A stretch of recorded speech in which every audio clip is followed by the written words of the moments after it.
Bonjour à tous et bienvenue dans ce magazine consacré à l'histoire de l'archidiocèse de Cotonou, créé le 14 septembre 1955. Nul n'a le droit d'effacer l'histoire d'un peuple, car un peuple sans histoire est un monde sans âme. On peut dire même qu'un diocèse sans histoire est un diocèse sans âme. Année 2025, année du jubilé universel. Année 2025, l'archidiocèse de Cotonou également célèbre ses 70 ans de création. L'archidiocèse de Cotonou a son histoire, une belle histoire, une longue histoire. Une histoire qui mérite d'être racontée, d'être connue. Nous allons faire ensemble ce parcours pour découvrir l'histoire de l'archidiocèse de Cotonou avec deux éminents prêtres formateurs, historiens, le père Julien Zossou et le père Mériadec Meingbeto, tous deux prêtres sulpiciens. Ensemble, découvrons les merveilles de cette histoire de l'archidiocèse de Cotonou. Nous allons décliner son identité, nous allons connaître son acte de naissance. Faisons ensemble ce beau parcours. Au commencement, c'était le 28 août 1860 que Rome, en mémoire de Monseigneur de Marion Brésiliac, a érigé canoniquement le vicariat apostolique du Dahomey, le 28 août 1860. Et vu que Monseigneur Stemez est décédé, il a été demandé au père Augustin Planck, son successeur, d'en être le provicaire. Donc au nom de Monseigneur de Marion Brésiliac, le père Augustin Planck a été fait provicaire du vicariat apostolique du Dahomey. Et donc c'était lui qui devrait en être le représentant devant Rome et répondre de tout concernant ce territoire juridiquement créé. Le 2 décembre 1860, le père Borghero, un prêtre italien que le père Augustin Planck a recruté dans la Société des missions africaines, a été fait supérieur de la mission de Ouida.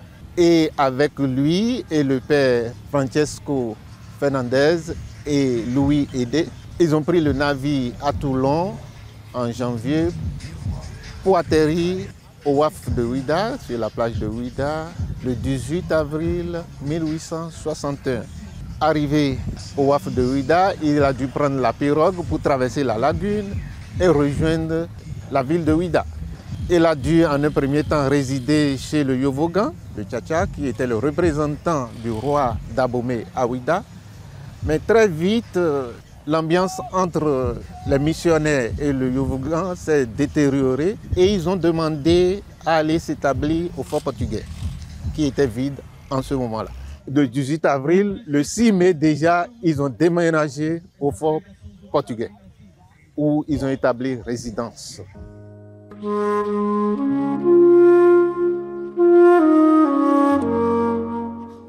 Ici, c'est le fort portugais que les missionnaires ont rejoint le 6 mai 1861, après leur brouille avec M. Latigue, qui était le responsable de la factoterie au fort portugais, et leur désaccord avec lui à propos de la vente des esclaves, ils ont obtenu de venir rester ici. Et ceci va leur servir de résidence. Et pendant les efforts de guerre ordonnés par Abomey, les résidents de Ouida allaient stocker leurs vivres et leurs biens au fort portugais chez les missionnaires. Et donc, à l'intérieur, nous avons la chapelle Saint-Jean-Baptiste qui a servi de lieu de culte pour les chrétiens et les missionnaires sur place. Et avant que Abomey ne reçoive les missionnaires et les autorise à faire le travail pour lequel ils sont venus, ils se sont mis à ouvrir une infirmerie pour soigner les plaies et ceux qui sont malades dans le coin.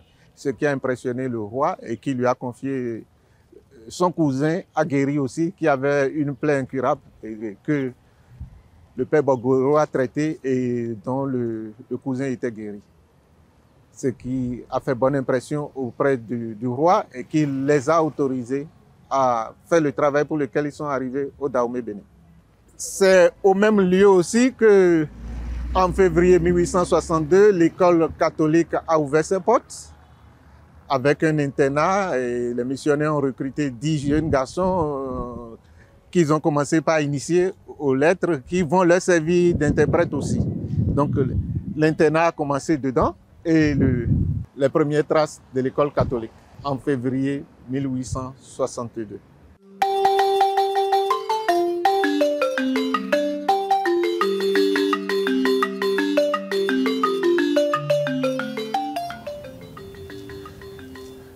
Ici, nous sommes sur le site de l'école primaire catholique Notre-Dame de Ouida, appelée communément école NDA. C'est un site emblématique pour l'évangélisation du Dahomey bénin. Pourquoi emblématique? Parce que ici était construite la dernière église de Ouida, la dernière église paroissiale avant celle que nous avons actuellement, la cathédrale du vicariat qui est devenue aujourd'hui église paroissiale et surtout basilique de Ouida. Et sur ce site, les missionnaires avaient construit une église en terre battue et les missionnaires avaient en même temps leur logement à côté. Et nous nous rappelons bien que Monseigneur Stemez, mais qui n'était pas encore évêque, mais qu'on appelait Père François Stemez d'Aga, il était supérieur de la mission de Ouida et il résidait ici sur ce site.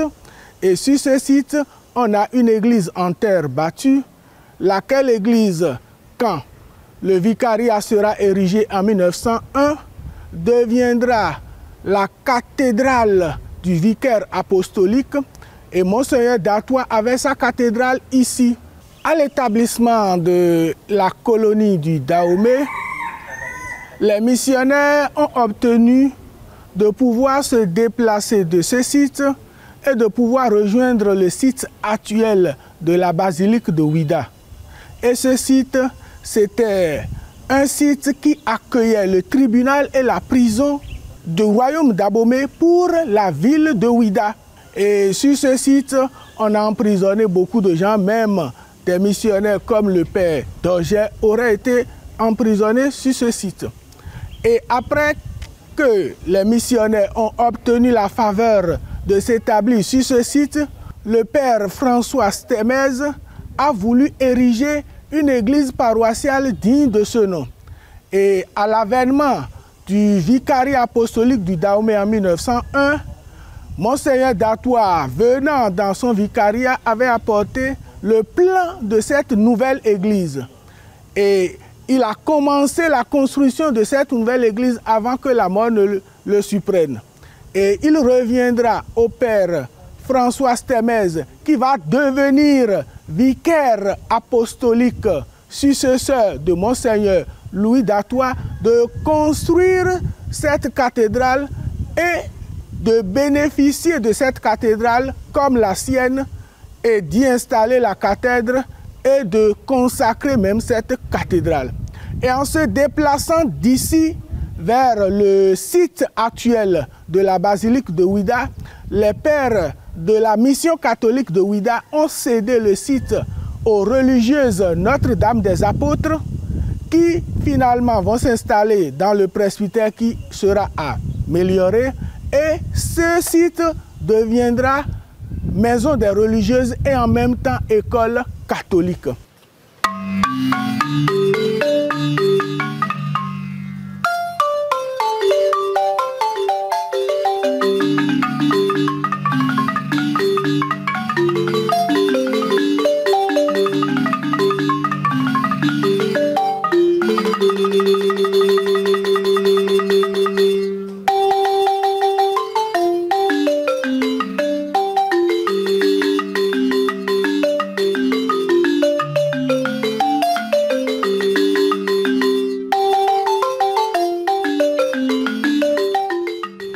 Nous sommes à la basilique mineure Immaculée Conception de Ouida.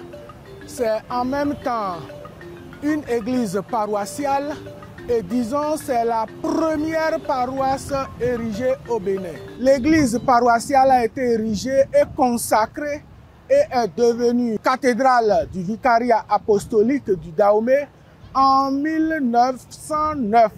Et nous avons déjà la plaque commémorative du centenaire là. Et Monseigneur Stemez fut le premier vicaire apostolique à exploiter cette église comme cathédrale, d'autant plus que Monseigneur Louis d'Artois était déjà décédé. Et nous rappelons que Monseigneur François Stemez était venu jeune prêtre au 19e siècle, vers la fin du 19e siècle, et il était le 8e supérieur de la mission catholique de Ouidah.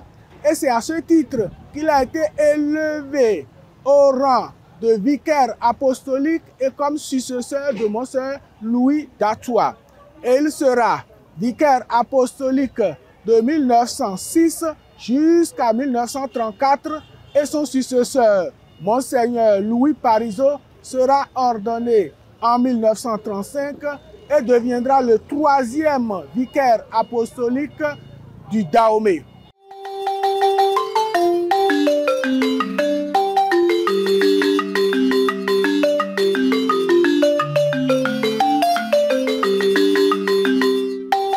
La basilique, vous voyez que c'est juste en face du temple de Python. Quand les gens ont commencé, les chefs féticheurs ont dit, mais qu'est-ce qu'ils sont en train de faire? Ils ont dit, la maison de Dieu.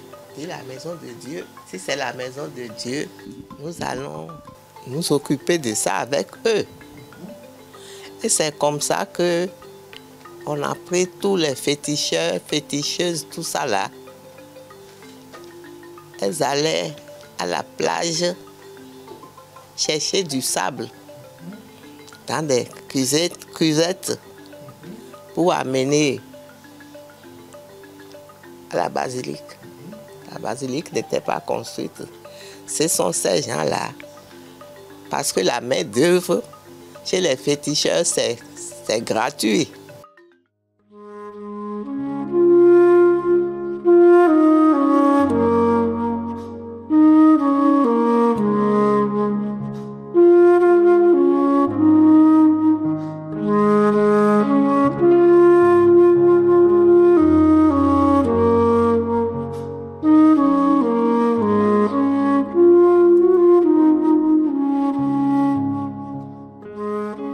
Nous sommes à l'intérieur de l'église basilique mineure Notre-Dame de l'Immaculée Conception de Ouidah. Et ce qui frappe quand on entre dans cette église par l'entrée principale, c'est la Vierge Marie, la Madone de Ouidah. Le culte ou encore la dévotion de la Vierge Marie est une dévotion très vieille à Ouidah, bien avant l'arrivée des missionnaires.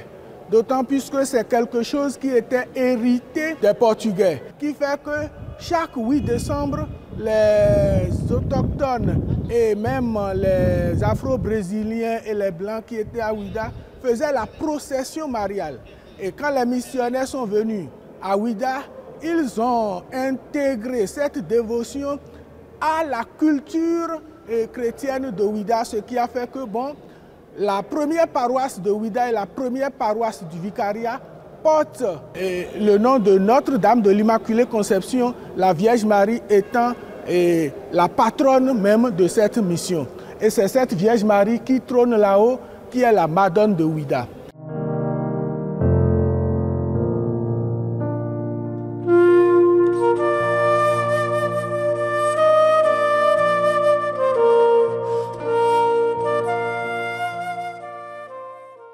Cette plaque représente la commémoration de la dévotion de la vie de Ouidah à l'Immaculée Conception, introduite par les Portugais en 1648.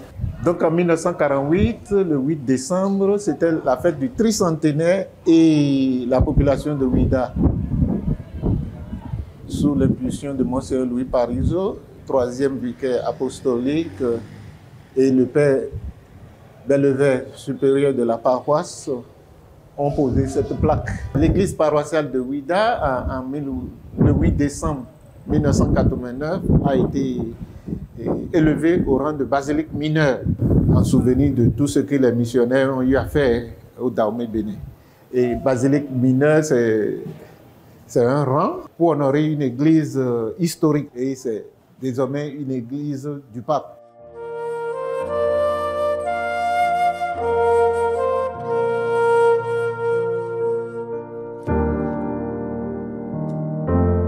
Je remercie les missionnaires. Ils ont bien travaillé. Ils ont fait vraiment un travail admirable.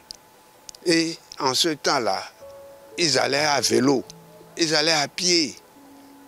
On nous a raconté, ils allaient à pied, mais ils étaient endurants. Ils étaient endurants, vraiment. Et on remercie Dieu pour leur semence. Excepté la Vierge Marie, nous pourrions remarquer aussi dans le chœur, un peu plus à ma gauche, une cathèdre. C'est en réalité le siège des différents vicaires apostoliques qui sont passés ici à Ouida. Et les différents vicaires apostoliques, nous les connaissons, Monseigneur Datoua, Monseigneur Stemez et Monseigneur Louis Parizeau. Jusqu'à l'avènement du diocèse de Cotonou en 1955, tous les vicaires apostoliques, quand ils viennent dans cette église comme cathédrale, c'est dans ce siège qu'ils présidaient les célébrations, les différentes célébrations. Et ce siège est maintenu jusqu'à nos jours. Et le pape Benoît XVI, quand il a été de passage ici, le 19 novembre 2011, il s'est assis dans ce siège pour pouvoir signer l'exhortation apostolique post-synodale à Friche Mounous dans cette même basilique mineure, en présence des délégations de tout l'épiscopat de l'Afrique et de Madagascar. La cathèdre du vicariat apostolique de Ouida, sur laquelle ont siégé Monseigneur Datoua, Monseigneur François Stemez et Monseigneur Parizeau, n'a pas été transféré à Cotonou quand le vicariat apostolique de Ouida est devenu archidiocèse de Cotonou avec transfert du siège. Parce que les intellectuels de Ouida et la population se sont soulevés et ils n'étaient pas d'accord que ce ne soit pas archidiocèse de Ouida et que ce soit transféré à Cotonou.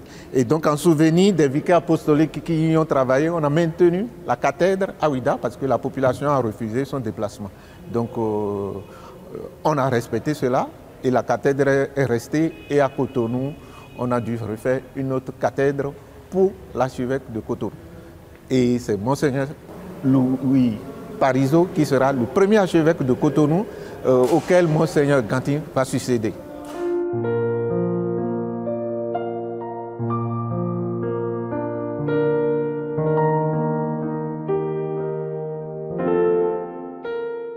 Quand le père François Stemez était supérieur de la mission et résidait sur le site de l'école catholique Notre-Dame, il avait envoyé ses idées dont il a débattu avec un architecte en France qui devrait lui faire le plan de la cathédrale, de ce qui devrait être la cathédrale pour les vicaires apostoliques, lui étant le supérieur de la mission.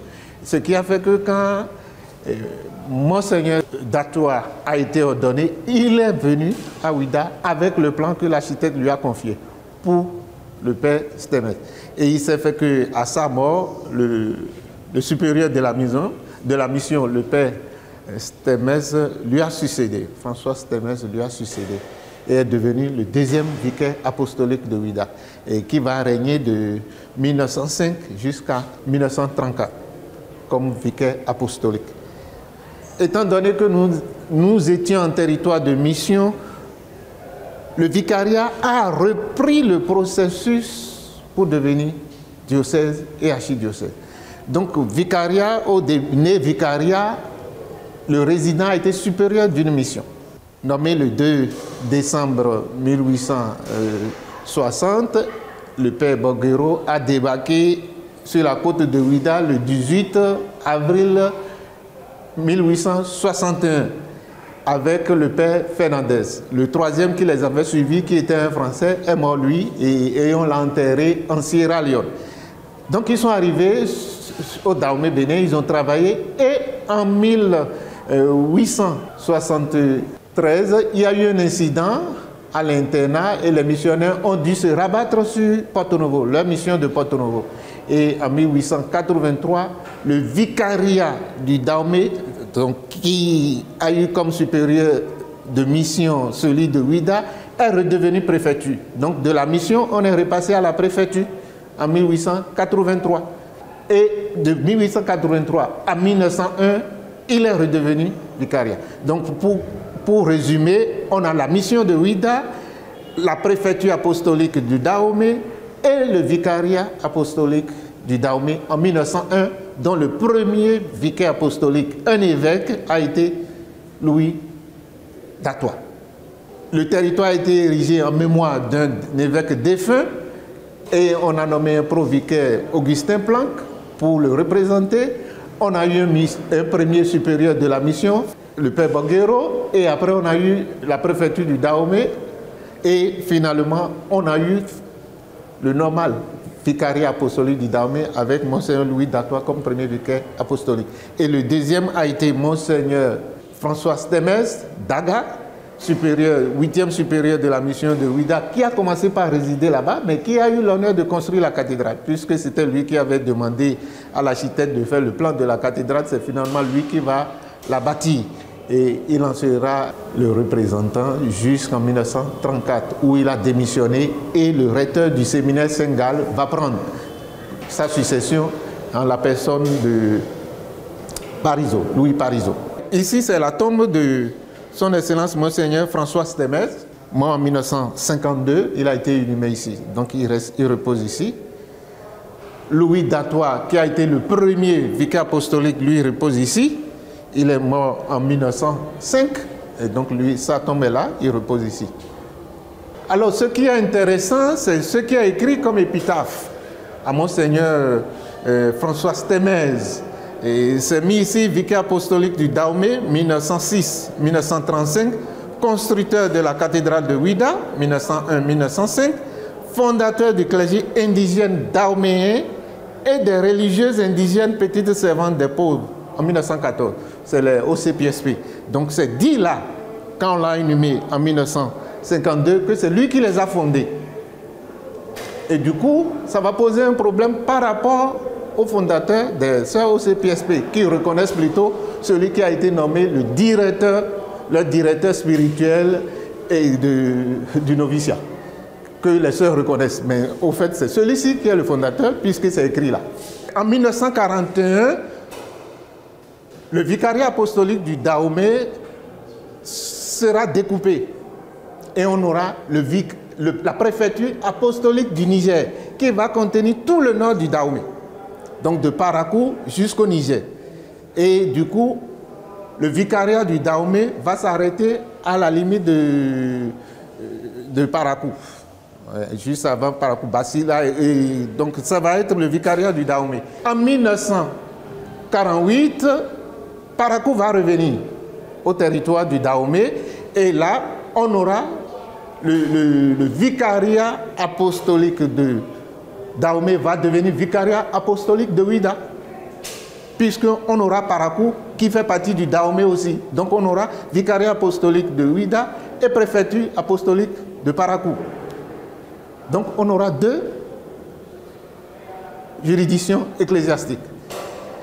Donc le vicariat de Ouida aura pour premier vicaire apostolique Monseigneur Louis Parisot, jusqu'en 1954, où ce vicariat apostolique de Ouida sera divisé encore et on aura le vicariat apostolique de Porto Novo en 1954.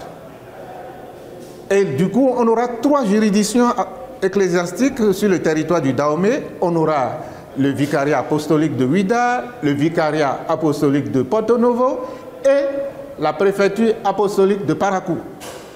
Et en 1955, le vicariat apostolique de Ouida va devenir archidiocèse. Mais plutôt que de le baptiser archidiocèse de Ouidah, on va dire archidiocèse de Cotonou avec transfert du siège de Ouidah à Cotonou.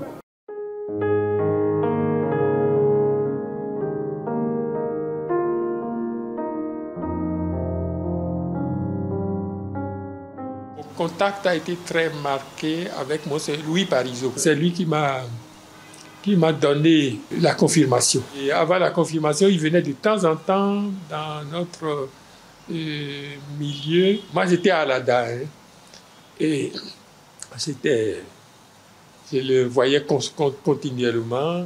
Et nous, comme petits enfants de catéchistes, on nous a habitués à aller vers les missionnaires.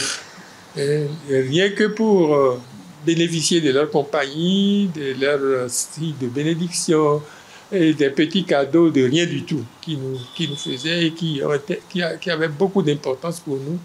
Un chapelet, une image. Les missionnaires étaient très attachés aux localités. Ils allaient très souvent dans les petites stations pour la confession, pour la rencontre avec le peuple de Dieu, pour la célébration de l'Eucharistie et d'autres sacrements. Hein. Ils n'hésitaient pas à venir et à donner le meilleur d'eux-mêmes et à porter à la connaissance des petits enfants et des adultes aussi, parce que ce monde-là était fait de personnes un peu relativement âgées, d'autant plus que ceux qui n'ont pas été à l'école, ils venaient à la fois un peu tardivement, par le biais du catéchisme.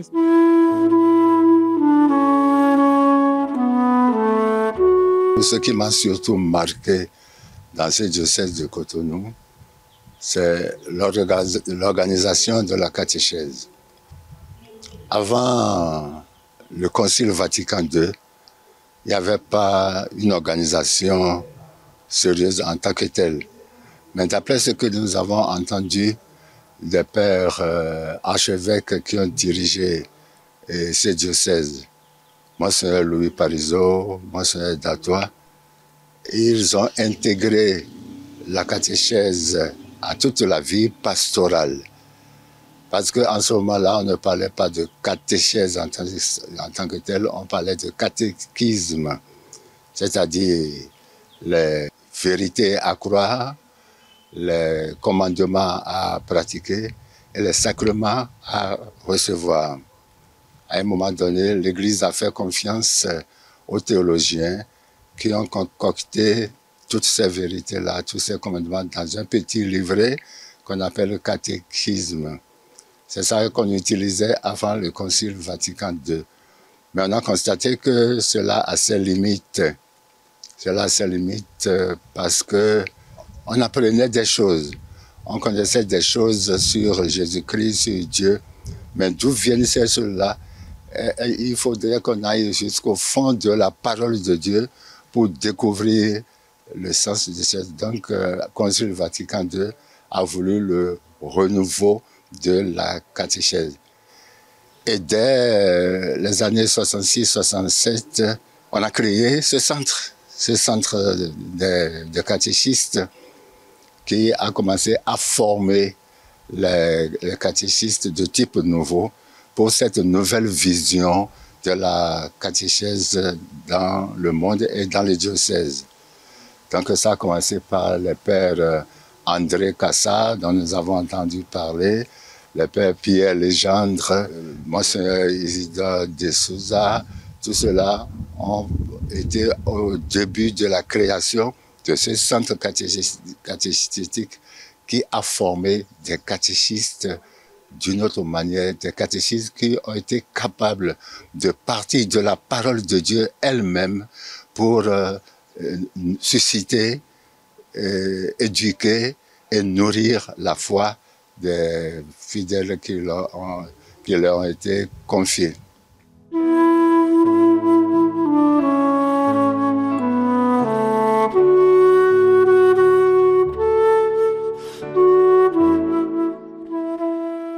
L'histoire du grand séminaire Saint-Gall de Ouidah est impliquée dans l'histoire de l'archidiocèse de Cotonou, parce que dans la chapelle du Grand Séminaire reposent le premier et le deuxième archevêque de Cotonou.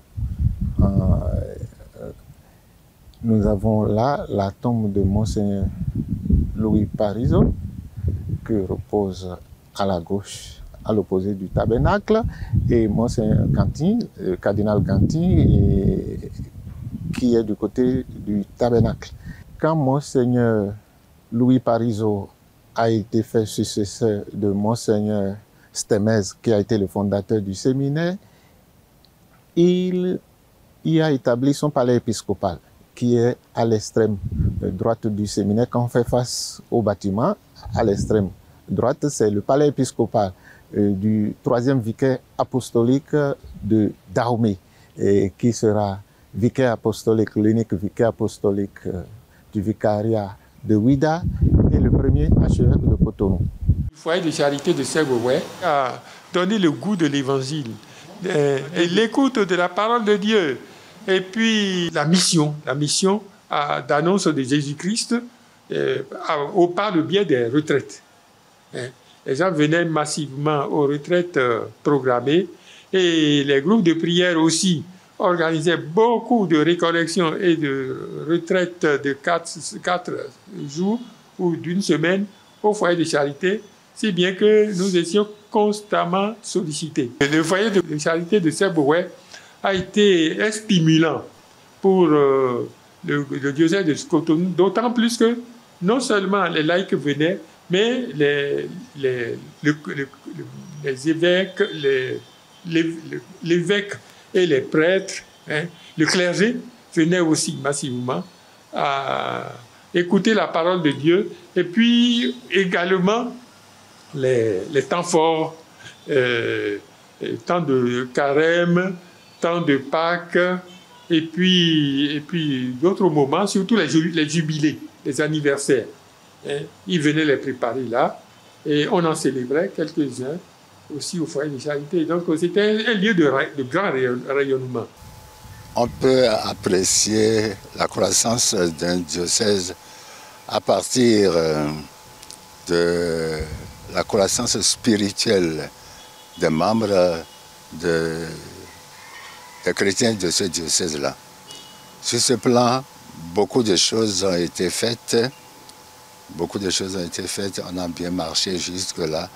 Mais il faudrait que ça continue. Nous n'allons pas dormir sur nos lauriers.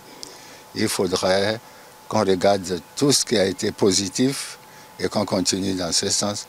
Mais il y a certainement aussi des choses négatives qu'il faut corriger.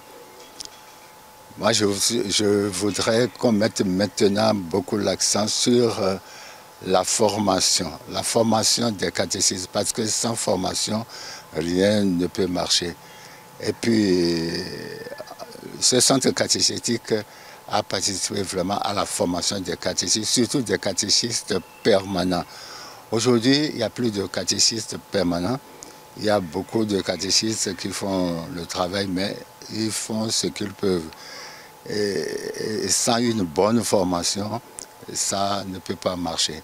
Une bonne formation, par exemple, pour que la catéchèse cesse d'être seulement un enseignement, mais une vie à vivre, que nous arrivions à sortir du système scolaire dont nous avons hérité pour revenir sur notre initiation, sur le système d'initiation chrétienne. Initier les chrétiens à une vie chrétienne dont la catéchèse doit devenir une initiation. Et pour y arriver, il faut vraiment une formation. Moi, je bénis encore le Seigneur, j'en suis très heureux que cette maison nous a vraiment formés. Et après cette formation, j'ai eu la chance que les missionnaires qui étaient là ont un sens aigu de la formation. Mon curé, après la formation dans ce centre, m'a envoyé à l'ICAO, à Abidjan, et j'ai continué cette formation. Et ça m'a formé vraiment pour que je devienne chrétien et que je sache avec qui je suis en train de cheminer. L'archidiocèse continue la formation des catéchistes qui est primordiale pour moi. Les missionnaires ont semé et puis la semence a germé. Il faut qu'on arrose. Nous sommes appelés tous chrétiens. Chrétiens, catéchistes, prêtres, religieuses, nous sommes appelés à soutenir, à arroser pour que cette semence-là grandisse et que ça donne de fruits et que les fruits demeurent, comme le dit le Christ. Notre Église diocésaine a besoin de susciter beaucoup d'esprit d'amour de l'Évangile dans le peuple de Dieu, pour que le peuple de Dieu annonce l'Évangile partout où il est. Que ce ne soit pas seulement le travail des missionnaires ou des prêtres. Les prêtres aussi, ils font pour le mieux, mais ils pourront faire davantage, parce que les prêtres sont écartelés entre la célébration des sacrements et l'annonce de Jésus-Christ. Ils sont très, très tiraillés, écartelés. Et ça, je ne sais pas combien de temps ça va encore durer. Et d'autant plus que les vocations ne se multiplient pas tellement. Les vocations missionnaires dans notre sein, on en trouve peu, pas assez pour faire face à l'émergence des sectes et des initiatives qui viennent d'ailleurs et que nous n'arrivons pas toujours à comprendre. Mais toujours est-il que l'Église est interpellée par le zèle que déploient les gens qui sont animés d'esprit missionnaire, mais d'esprit missionnaire qui ne soient pas catholiques forcément. Notre église de l'archidiocèse de Cotonou a connu de grandes évolutions. Aujourd'hui, nous remarquons que la plupart des paroisses sont aux mains du clergé diocésain. Même si on a quelques paroisses qui sont confiées à des sociétés missionnaires, l'église de Cotonou est elle-même autonome en matière de ressources humaines. Et nous remarquons que cette église qui ordonne chaque année des prêtres par l'imposition des mains des différents archevêques, que cette église envoie même beaucoup de ses fils prêtres en mission ailleurs, que ce soit dans le pays, en Afrique et même au-delà des mers. Dans cette église, nous remarquons que les fidèles laïcs prennent leur part dans la marche ecclésiale. Et ces fidèles laïcs, par leur foi, par leur apport matériel, par beaucoup d'autres choses, contribuent à l'avancée de notre église diocésaine. Et cette église diocésaine a connu déjà un certain nombre d'archevêques, lesquels archevêques, après Monseigneur Louis Parisot, sont tous béninois, sont tous autochtones. Et ça montre que l'évangile est en train de s'ancrer bien dans la culture qui est la nôtre et que l'Église, de son mieux, évolue pour pouvoir témoigner de Jésus-Christ et que Jésus-Christ et son évangile ne sont pas étrangers à notre culture, à notre milieu. On ne refuse pas, il reste beaucoup de choses à faire, mais beaucoup de choses sont en train d'être faites et nous saluons ce qui est en train d'être fait et nous espérons que chacun pour sa part se dira qu'il est membre de l'Église, qu'il est partie constituante de l'Église et que chacun pour sa part doit se dire « Il me revient de faire quelque chose pour que l'Église du Christ avance dans notre diocèse, mais pas attendre forcément que ce soit seulement le pasteur, l'ordinaire du lieu qui fasse ceci ou cela, même si il a son rôle à jouer, nous tous, nous sommes membres de l'Église. Et c'est ensemble que nous faisons Église, et c'est ensemble que nous sommes appelés à marcher vers le royaume des cieux. C'est ensemble que nous sommes appelés à écouter le Christ pour que son évangile puisse être une réalité dans notre diocèse, pour que son évangile puisse porter des fruits dans notre diocèse et dans chacune de nos vies.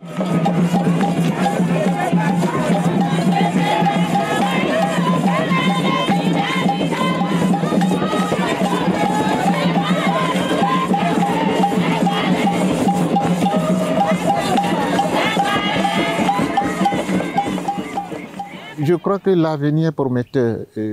Tant que l'Église est vivante, et nous avons plus maintenant à travailler sur la foi profonde des fidèles, dont font partie les prêtres bien sûr, et les âmes consacrées.